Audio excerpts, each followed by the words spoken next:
Labą dieną. Šiandien kalbinu jau daugam žinoma turbūt, bet vis tiek dar pristatysiu biomedicinos mokslų daktarę, kineziterapijos magistrę, Lietuvos sveikatos mokslų universiteto docentę Brigitą Zachovajevienę.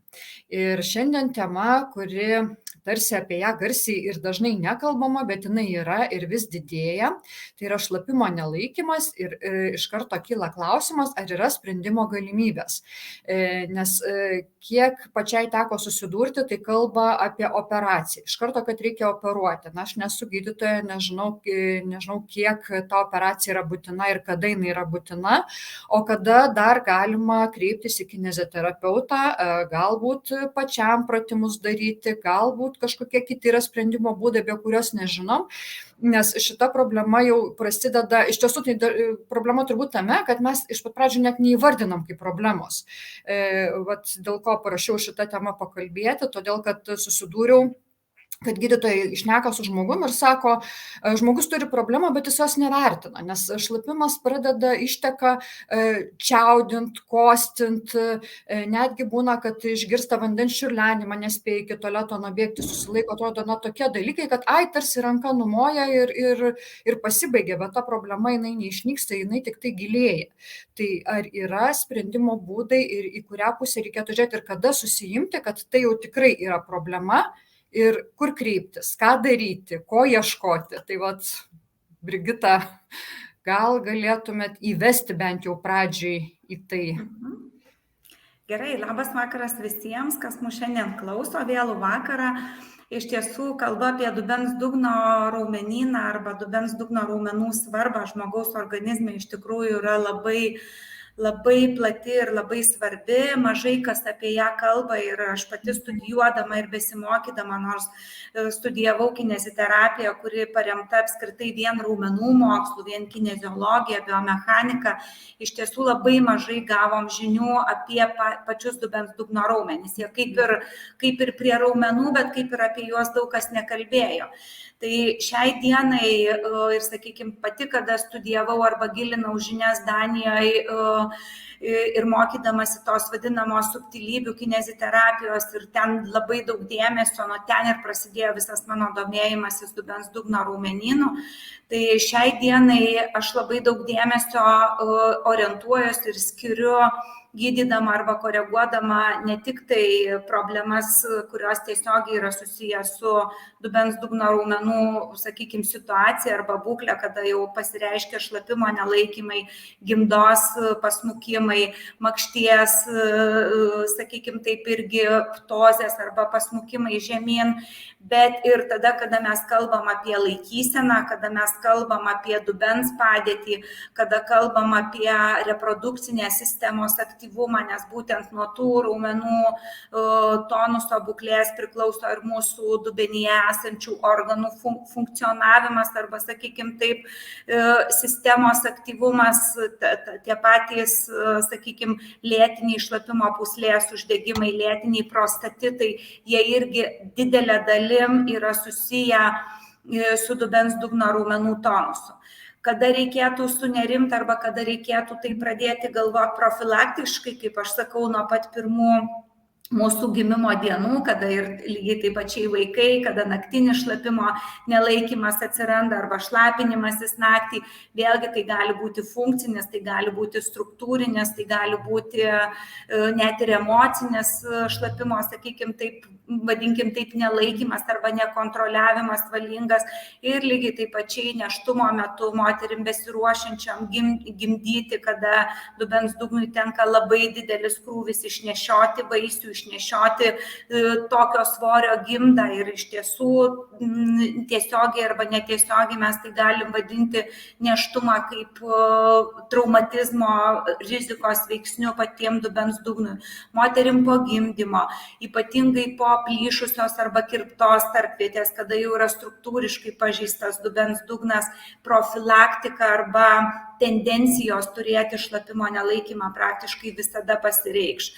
Vyresnio amžiaus moterim ir vyram, kada prasideda menopauziniai procesai, ypatingai kada pradeda keistis, sakykime, hormonų santykis, jie irgi tiesiogiai turi įtakos mūsų šlapinimosi, sakykime, taip funkcijom arba sakykime, procesam ir lygiai taip pačiai ir reprodukcinių organų padėčiai. Vyram lygiai tas pats, sakykime, jeigu taip tiesiogiai nesusijusios su menopauze, bet su senėjimo procesais. Ir ketvirtadienį labai daug dėmesio skirsiu ne tik tai moterų šlapimo nelaikymui, bet ir vyrų šlapimo nelaikymui ir ypatingai po radikalių prostatektomijų, kada yra pašalinta prostata.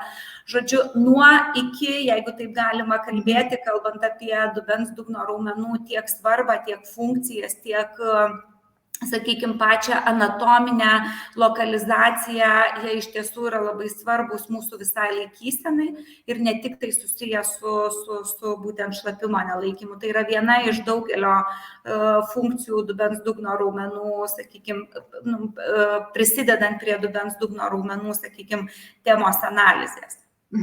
O sakykime, kada jau reikėtų sunerimti, nes būna tikrai susiduriu ir ypač po 40 metų, kažkodėl, nežinau, galbūt yra ta riba, kad sako, ten juokiantis keli lašai nubūna, savo, kai įsijuokiu, keli lašai nubėga, ten daugiau nubėga, bet sako, tokius įklotus nedidelius vis tiek turiu dėtis, nes tai yra diskomfortas. Tai ar jau reikėtų susiimti, ar tai gali būti laikina? Sakykime, tokia, čia buvo konkretus klausimas žmogaus.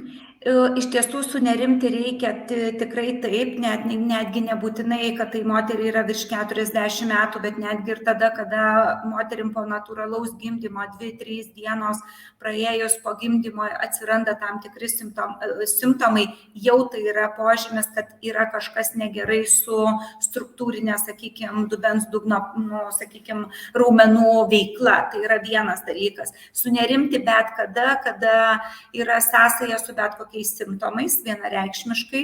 Sunerimti tada, kada atsiranda tempimas pilvo apačioje, aišku, pirmiausiai atmesti visus galimus, ten, sakykime, šlapimo pūslės sutrikimus arba pačios gimdos sutrikimus, tai yra urologo, ginekologo konsultacija, po to jau galvoti apie kineziterapeuto konsultaciją, bet grubiai, taip labai stambiai kalbant, tai yra visi simptomai, kurie susiję su šlapimo nelaikymu, kostinti, čiaudint, juokiantis, keliant sunkų svorį, tempimas pilvo apačioje, ypatingai krūvio metu, diskomfortas pačioje gaktinėje sąvaržoje arba tarpvietėje, tai jau irgi yra ženklas, kad yra kažkokia problema su dubens dugno raumenų. Labai dažnas šlapinimasis, irgi tai yra sąsaja su dubens dugnu. Retencijos, tai yra šlapimo susilaikymai arba retas šlapinimasis, arba tam tikri psichoemociniai veiksniai, kada ne visur gali žmonės nueiti ir pasišlapinti dėl to, kad vyksta dubens dugno raumenų spazmas. Skausmingi lytiniai santykiai, tai irgi yra dubens dugno viena iš, sakykime, funkcijų, kada nenormalus elastingumas arba dubens dugno raumenų spazmas sukelia taip vadinamus skausmingus lytinius santykius. Po gimdymo, netgi ir nesant simptomatikos, bet lytinių santykių metu išeinantis oras iš makšties, irgi tai yra požymis, kad mūsų dubens dugno raumenynas jau nefunkcionuoja, kad jam reikalinga tam tikra, sakykime, taip mankšta, mes vadinam dubens dugno raumenų lavinimu, bet tai irgi yra susijęs su visais simptomais, net ir fizinio krūvio metu, kada atliekami pilvo preso pratimai, kada atliekami klasikiniai kojų kilnojimai ir atsiranda tam tikras oro pasišalinimas iš makšties, kas sukelia, sakykime, jeigu tai yra grupinių procedūrų metu, tam tikrą diskomfortą, iš tikrųjų diskomfortą, ir man pačiai sportuojant labai dažnai, aš netgi, sakykime, nueinu ir nuraminu, kad tai yra normalu ir kad tai yra jau vienas iš ženklų, kada mums reikėtų tam tikros korekcijos, kada reikėtų specialisto konsultacijos arba kineziterapeuto, kas dirba su dubens dugnu. Bet aišku, pirmiausiai visada vienareikšmiškai aš ir pati, būdama kineziterapeutė, ar testuojant ir matant tik tai dubens dugno raumenų, sakykime, problemas, visada skatinu kreiptis pas ginekologą, pirmiausiai moterim ir pas urologą vyram, kad atmesti kitas galimas, sakykime, priežastis, dėl ko taip dėl ko atsiranda simptomai ir dėl ko atsiranda diskomfortas. Taip pat čia dar irgi buvo klausimas, siuntė žmogus, sako, o galima kažką padaryti, sako, šiaip atrodo, kaip ir nėra, gal ten keli lašai, bet sako, pavyzdžiui, paleidžia kraną ir staiga man užeina, sako, turiu susirasti kažkur tualetą, nes, negaliu, tiesiog, sako, nebegaliu susilaikyti, vat šitas momentas, ar galima kažką padaryti, ar jau čia dabar tik tai įklotai ir jau visam gyvenimui? Tikrai taip, aišku, pirmiausia, tai kalbama daugiau apie požymius dirglio šlapimo pūslės, reikėtų įvertinti, kodėl jinai yra ir kartais net ir skiriami medikamentai tos dirglio šlapimo pūslės, sakykime, koregavimui, ar tai neurologo, ar tai, sakykime, urologo, bet vienareikšmiškai tai sąsaja su dubens dugno raumenim yra tikrai taip. Iš tiesų tai daug labai irgi klausimų buvo ir klausė, sako, tai ką daryti, mankštos, vaistai, tai kaip supratau, atsakymus mes dabar turim, iš tiesų daugiau atsakymų bus ketvirtadienį per paskaitą, per seminarą, čia suprantama, kad per 20 minučių neįmanoma, tai yra tik tai įžanga, kad suprasti ką ir kaip. Iš tiesų dar paminėsiu, kad Brigita yra tas žmogus, kuris man davė atsakymą, ką reiškia geras gydytojas ir ką reiškia labai geras gydytojas. Tai tie tokie atsakymai labai akivaizdžiai pasimatė, kai Brigita, turėdama bent jau minutę laisvo laiko, nežinau, minutę gal taip nepavadinsi, dieną, jinai bėga mokytis ir tobulintis. Tai yra tas žmogus, kuriam negana ir negana, dėl to turbūt tų žinių nėra, jos ne tik, kad neišsenka, bet pastoviai atsinaujina ir atsinaujina. Tai dėl to labai įdomu klausyti ir žinau, kad tos žinios yra naujausios ir yra jos per save, kaip sakau, praleistos, jos yra pačiupinėtos, nes Brigita dirba dar ir su pacientais, ne tik tai dar ir papildomai mokosi, nors atrodo, ką dar mokytis, jau ir docento laipsnis yra, ir daktaro, ko dar trūksta. Tai taip ir tas skirtumas yra, kai labai geras ir geras gydytojas. Tai kas norės daugiau sužinoti, ką galima daryti, kaip tai daryti, tai ketvirtadienį yra šiame poste informacija, dar taip pat įdėsiu apačioj po komentarais, kad galėtumėt, kam įdomu, prisiregistruoti, kad gauti atsakymus. Ir žinau, po seminaro mes turėsim irgi klausimų atsakymų laiką, taip pat žmonės galės klausti asmeniškai. Ir bus ne tik tai teorinė dalis, bet bus ir praktinė dalis. Taip, mes dar ir mokysimės kartu, taip kad pasiruošti, kaip tai daryti, kaip suprantu, kaip ir pratimai bus. Kažkas tai tokio. Taip, kiek galima online tą praktiką perteikti, aš tikrai pasistengsiu, gal nebūt demonstruodama pratimus, bet aiškindama, ką mes turim jausti, kada teisingai susitraukia dubens dugno raumenys, kaip atliekami tie tikrieji Kegelio pratimai, nes iš tiesų labai daug susiduriu su pacientėm, kada sako, aš darau Kegelį, man niekas neveikia, arba aiškino apie dubens dugno raumenyną, sako, o tai, kad čia visai ne Kegelis, aš visai dariau jį ne taip. Tai tame to aiškumo labai daug kalbėsim netiesioginių sąveikų dubens dugno su kvėpuojamąja pilvo diafragma, kad iš tiesų teisingi kvėpavimo pratimai yra labai stipriai koreliuoja arba labai stipriai yra surišti su mūsų dubens dugno raumenų funkcija ir dirbant su leliukais arba kūdikiais arba, sakykime, dirbant su vaikų, tais vadinamais naktiniais šlapinimosi procesais, kada atmetama yra tas vadinamas psichogeninis veiksnys, praktiškai aš visada randu problemą su kvėpuojamąja pilvo diafragma, kada yra neteisingas kvėpavimas, kada nesusidaro normalus sagitalinės stabilizacijos mechanizmas, praktiškai visada dubens dugnas vienaip ar kitaip gali sukelti minėtus simptomus. Nestabilumas dubenyje, kas irgi labai daug susijęs su liemens raumenų, tai iš tiesų ketvirtadienį skirsim labai daug dėmesio tam aiškinti, suprasti ir tos pačios tokios klasikinės anatomijos, kad įsivaizduoti, nes tuos raumenis, kuriuos mes galime matyti, mums elementaru, mes pasižiūrėjom, dirba, nedirba, susitraukia, nesusitraukia, tokį svorį pakėliau, netokį, arba lavinimo prasme, sakykime, jeigu atlikau pratimus su 5-3 kilogramais, o dabar galiu ten su 6-8, jau yra dinamika. Su dubens dugnu pirmiausia, mums reikia labai suvokti, kaip jie įsidėstę, kaip jie susitraukia, kokį grįžtamąjį ryšį aš turėčiau gauti, žinodama, ar teisingai sutraukiau juos ar ne. Ir analizuojant daug mokslinių straipsnių, daug straipsnių tu randi, kad kegelis yra neefektyvus, arba daug straipsnių randi, kad fiziniai pratimai negerina funkcinės būklės, sakykime, susijusios su šlapinimosi procesais.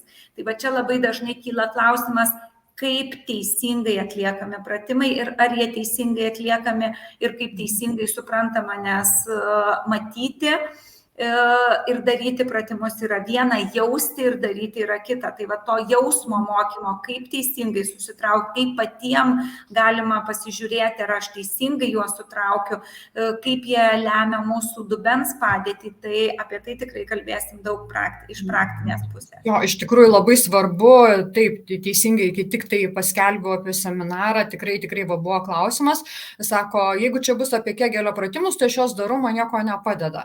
Ir jo, aš tiesiog nepersiunčiau, bet va dabar kaip tik gavau atsakymą, net neužbėgus už akių, nes kaip suprantu, tai jau tikrai ne vienas klausimas ir daugeliu žmonių šitas iškyla, nes kam aktualu ir domisi, tai pirmiausia turbūt atsivertus ir ieškant randi kegelio pratimus. Ir atrodo, kaip ir tarsi paprasta, darai pratimus ir turi rezultatą, bet va, tas atsakymas ir buvo, kad sako, aš darau, bet sako, jokio rezultato negavau, nieko ten gero iš tų pratimų. Tai šitas iš tiesų labai svarbu. Dabar iki kokio lygio, sakykime, galima eiti, nes jeigu vaistus žmogus vartoja, jam šitas seminaras aktualu, jisai jeigu jau vartoja. Ar kaip, nežinau, kaip tą klausimą suformuluoti tiksliau, kad kiek žmogui gali būti aktualu, kiek jis gali rasti, kam pati pradžia, taip, viskas aišku, sakysim, kam ten nedaug, bet kas jau vaistus vartoja ir tarsi kaip jau kitos išeities, tik tai visą gyvenimą, kaip sakyti, nešiotis vaistus ir juos vartoti, ar galima vis tik tai pakoreguoti dar? Iš tiesų, aš nemačiau nei vienos klinikinės situacijos, kurią galima pilnai sukoreguoti tik tai vaistais, kalbant apie šlapimo nelaikymus. Tai yra, jau turėtų būti atsakymas į tai. Kita tokia žinutė namam, kad dubens dugno raumenys apie maždaug 60-70% yra taip vadinami gilieji arba toniniai raumenys, arba dar kitaip juos vadina stabilizatoriais. Tai yra raumenys, kurie visą laiką turi atlaikyti tą krūvį, kuris tenka esant mums vertikalioj padėtyje. Pagal senėjimo procesus, pagal taip vadinamą neurofiziologiją, mes žinom, kad toniniai ties raumenys arba gilieji raumenys, arba dar juos vadinamos stabilizaciniais raumenim, jie su amžiumi pirmieji pradeda atrofuotis. Tai yra, juos pirmiausiai paveikia amžiniai senėjimo procesai.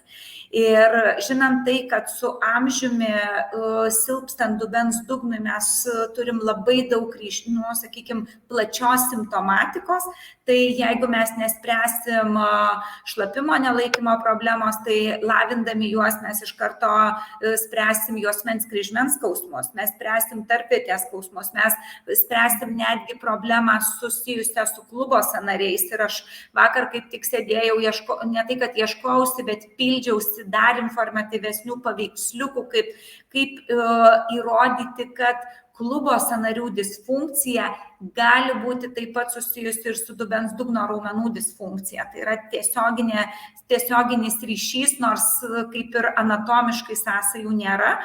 Tai šitą momentą tikrai paminėsiu ir aš manau, kad tas seminaras turėtų būti įdomus arba naudingas, tiek kiek man pavyks taip perteikti, sakykime, žinių absoliučiai visiems, kas susiję su simptomatika, kas susiję su natūraliu senėjimo procesu, kas turi sąsajus kažkokių tai arba diskomfortų susijusių su netgi sėdint skausmais sėdimųjų gumburų, kas irgi kalba apie tai, kad yra jau dubens dugno raumenų disfunkcijos, kas turi lytinių santykių kokybės suprastėjimą, kas turi tiesiog šlapinimosi procesų sutrikimus nesusijusius su šlapimo nelaikymu, tai irgi manau, kad tikrai paliesiu tą temą. Na ir būtinai vyrų po radikalių prostatektomijų, nes čia yra mano labai mylimas arkliukas ir mano disertacija parašyta iš tų funkcinių ryšių, tai aš manau, kad aš tikrai